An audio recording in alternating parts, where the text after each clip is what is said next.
오늘은 여호수아 11장 10절로 23절 말씀을 통해서 정복 전쟁의 종결이라는 제목으로 은혜를 나누겠습니다. 여호수아 11장에는 가나안 정복 전쟁이 종결되는 장면이 나와 있습니다. 하나님이 약속으로 주신 가나안 땅을 5년에 걸친 전쟁을 통해서 쟁취하게 되었습니다. 하나님이 이미 이스라엘 백성에게 내가 주리라 라고 약속을 하셨지만 그 땅을 얻기 위해서는 그들이 생명을 건 전투를 해야 되었습니다. 이스라엘 백성들뿐만 아니라 여기 계신 모든 분들에게 하나님이 주기 원하시는 귀한 축복의 약속이 있음을 믿습니다. 우리에게 주기 원하시는 아름다운 축복의 땅 가나안 땅이 있음을 믿습니다. 근데 이것은 우리가 가만히 앉아서 하나님이 주시기를 기다린다고 우리가 이 축복을 경험하는 것이 아니라 우리도 이 가나안 땅을 쟁취하기 위해서, 경험하기 위해서 믿음의 싸움을 싸워야 될 줄로 믿습니다. 성경에 보면 하나님의 약속이 7,000개가 있습니다. 그 7,000개 가운데 여러분을 위한 약속도 수백 개가 있음을 믿으십니까? 하나님이 여러분들 어떤 분들에게는 여러분을 통하여 여러분의 온 가족을 구원시키겠다는 약속을 주신 줄로 믿습니다. 어떤 분은 이 어두운 세상에 빛의 역할을 하게 하리라. 또 어떤 분은 이 썩어져가는 세상에 소금의 역할을 하게 하리라. 어떤 사람은 또 소외되고 소망 없는 사람들에게 그리스도의 소망과 기쁨을 주는 그런 사역을 하게 하리라 라고 하나님이 귀한 약속을 갖고 계신 줄로 믿습니다. 자, 그러면 오늘 이 말씀을 통해서 이스라엘 백성들이 어떻게 하나님이 주신 이 약속의 땅을 쟁취하게 되었는가 살펴보면서 우리 또한 하나님이 우리에게 주기 원하시는 이 축복의 약속을 어떻게 우리의 삶 속에서 경험할 것인가를 배워보는 시간이 되길 원합니다.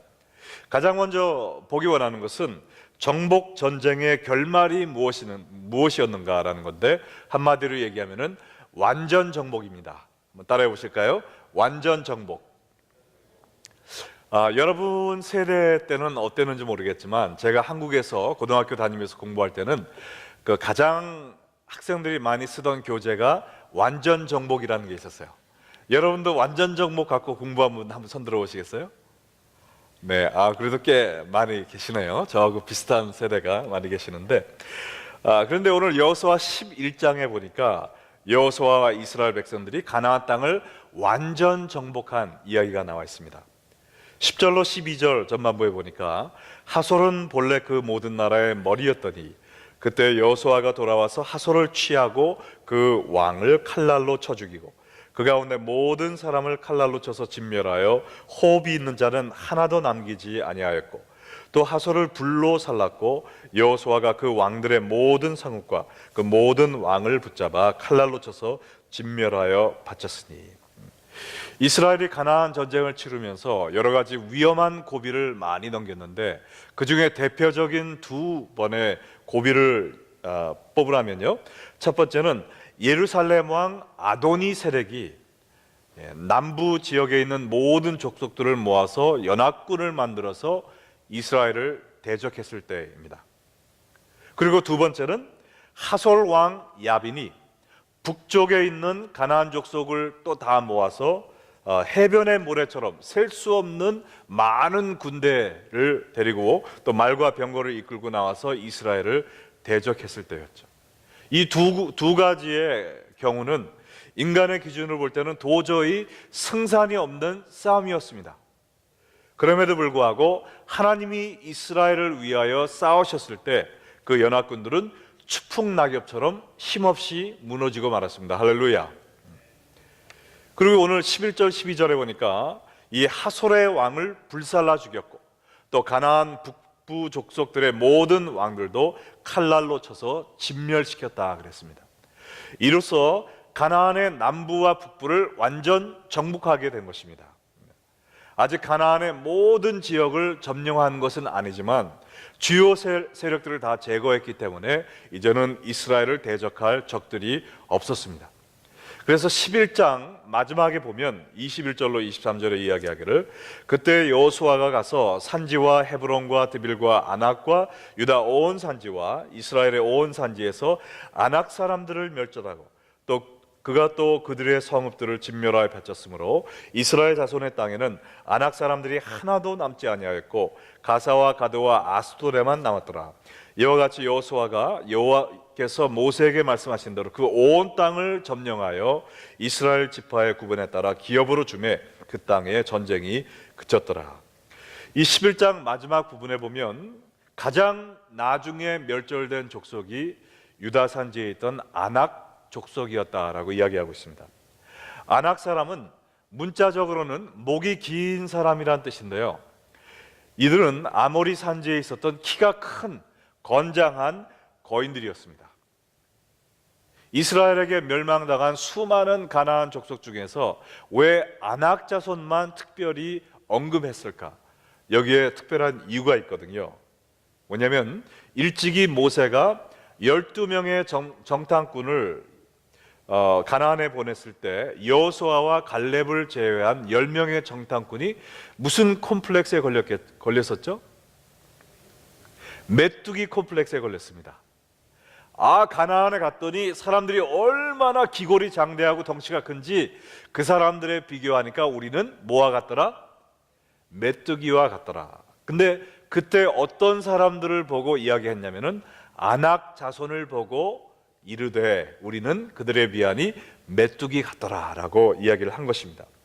그래서 그들이 두려움과 불신앙을 가지고 하나님이 주신 그 약속의 말씀을 믿지 못하고 광야로 다시 갔죠. 그래서 40년 동안을 광야에서 유리방황하면서 20세가 넘은 이스라엘 사람들은 여호수아와 갈렙을 빼놓고 다 죽고 말았습니다.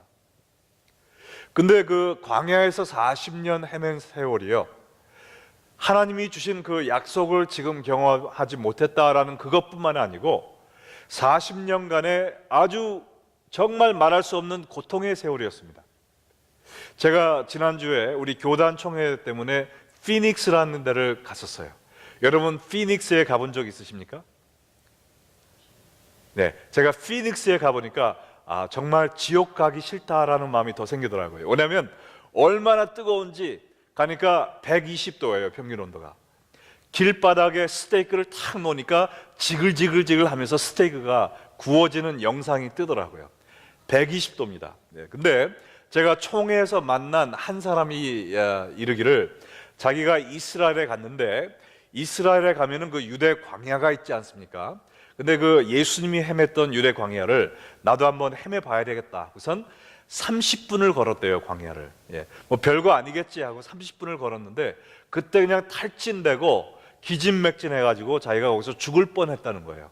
그러면서 어떻게 그 광야에서 40년을 살았는지 자기는 상상할 수도 없다는 것입니다.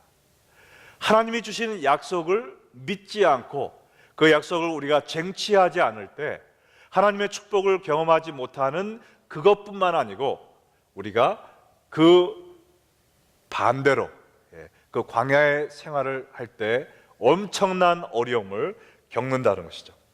그래서 40년 전에는 이스라엘 백성들이 두려움을 가지고 아낙 자손들을 보고 그 태양볕이 내려쬐는 광야로 도망갔지만 이제 40년 후에 여호수아와 함께 또 하나님을 믿는 그 신앙을 가지고 가나안을 향해 돌진했을 때 아낙 자손 그 거인들을 포함한 그 모든 가나안 족속들을 전멸시키고 이 가나안을 완전 정복할 수 있었다는 것입니다. 할렐루야. 자, 그러면 어떻게 이러한 놀라운 역사가 있을 수 있었을까요? 자, 두 번째, 완전 정복의 원인이 무엇인가? 이게 중요한 거 아니겠어요? 완전 정복의 원인은 완전 순종이었습니다. 한번 따라해 볼까요? 완전 정복의 원인은 완전 순종이었다. 여호수아 11장 12절 후반부로부터 15절까지 보니까 여호와의 종 모세가 명령한 것과 같이 하였을 때 모세가, 그러니까 하나님이 모세를 통해 명령한 대로 다 했다는 것입니다.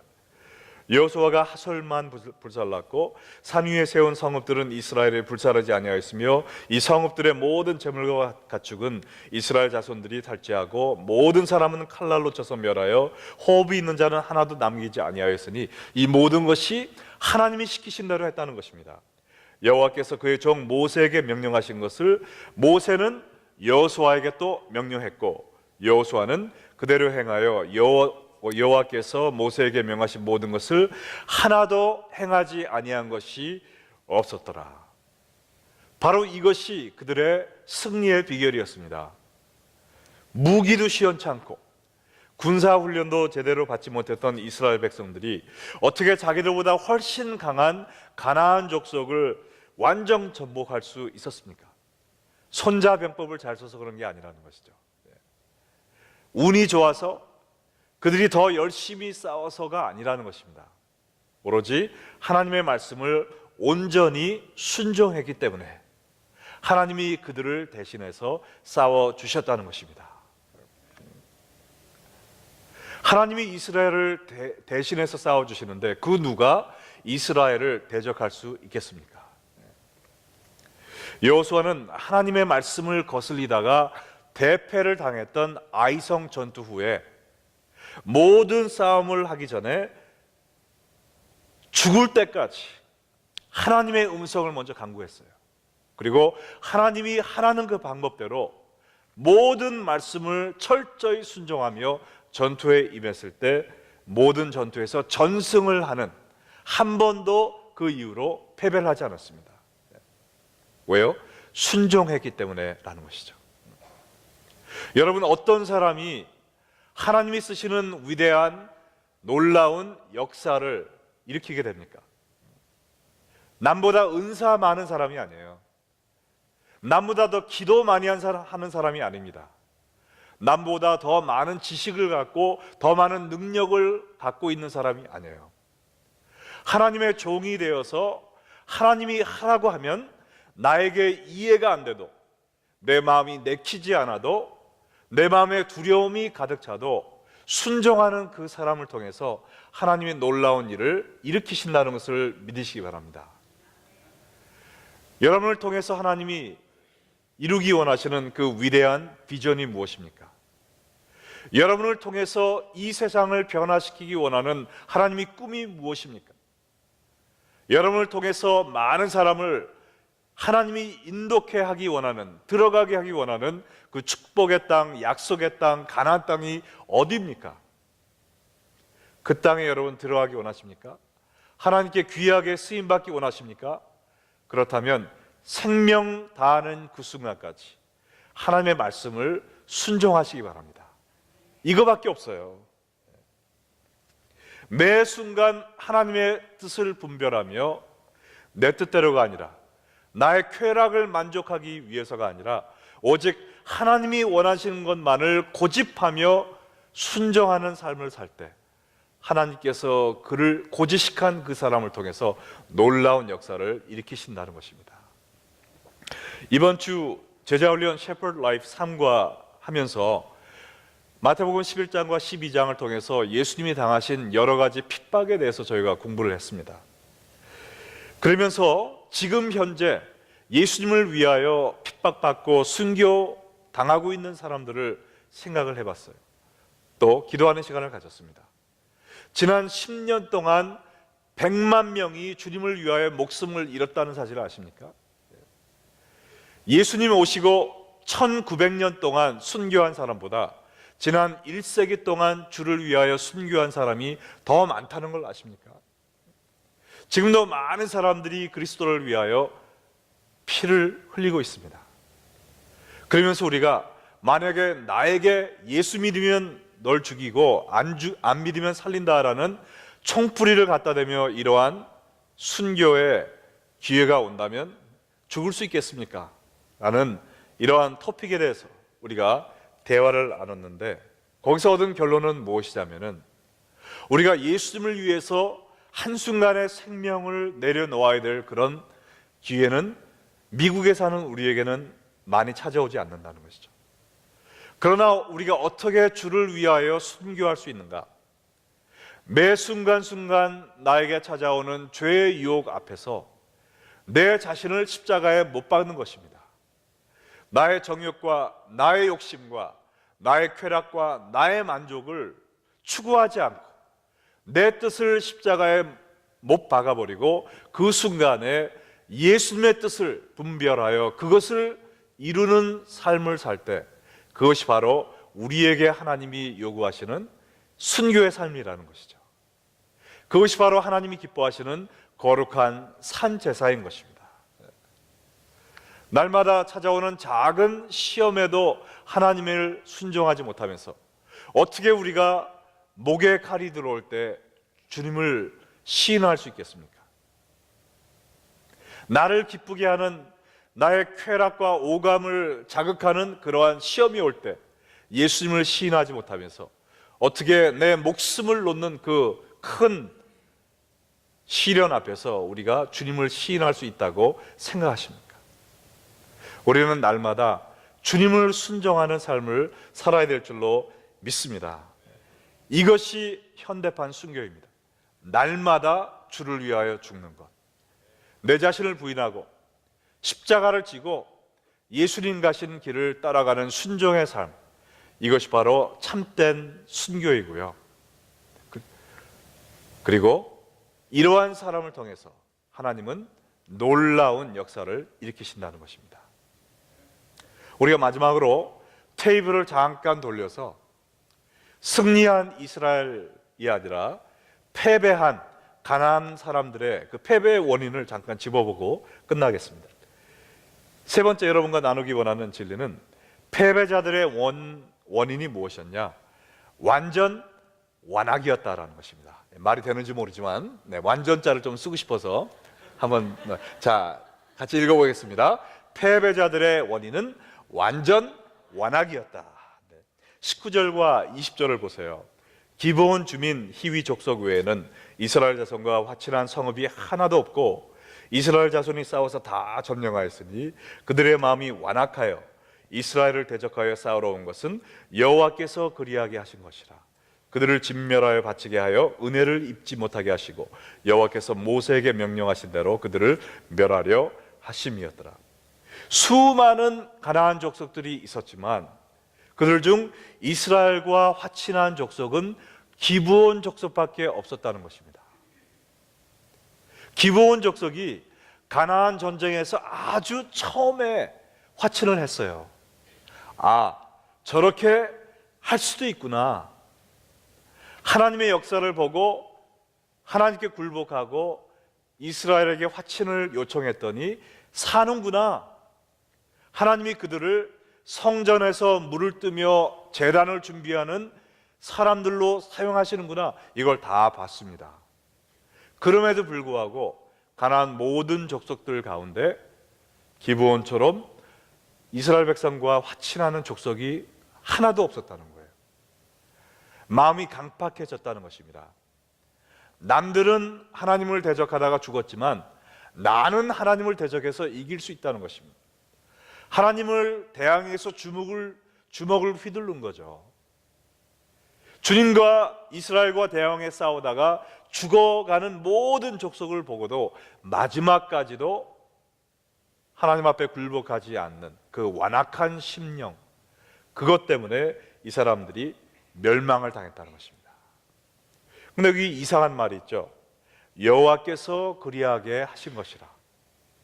아니, 하나님이 그들의 마음을 완악하게 하셨으면 왜 하나님이 그들을 벌하셨는가? 하나님이 완악한 마음을 주셨으면 하나님도 순종한 거 아닌가? 이렇게 생각할 수 있잖아요. 구약에 비슷한 얘기가 나오죠. 누구에게 완악한 마음을 주셨다고 나와 있습니까? 바로에게, 그죠? 바로 왕에게 그런 말이 있습니다.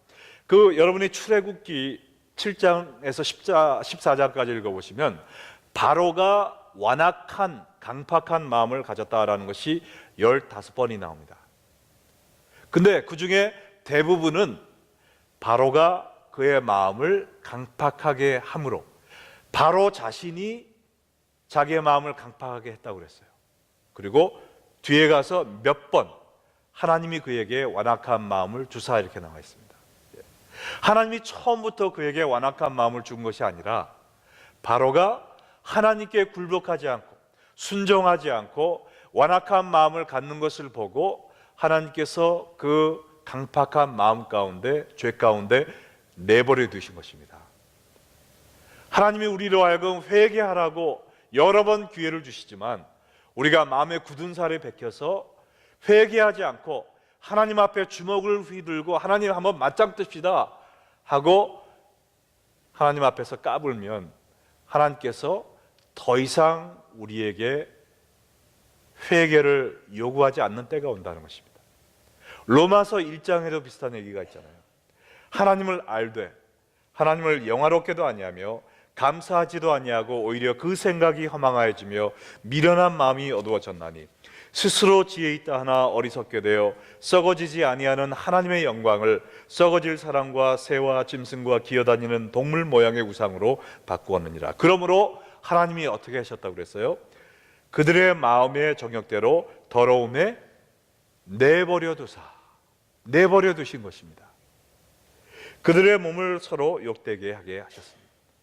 하나님은 끊임없이 우리에게 돌아오라 간절하게 우리의 이름을 부르시지만 우리가 어느 순간까지 계속해서 우리의 마음을 더욱더 강팍하게 하고 완악하게 가지면 더 이상 하나님의 자비의 음성을 들을 수 없는 그때가 온다는 것입니다.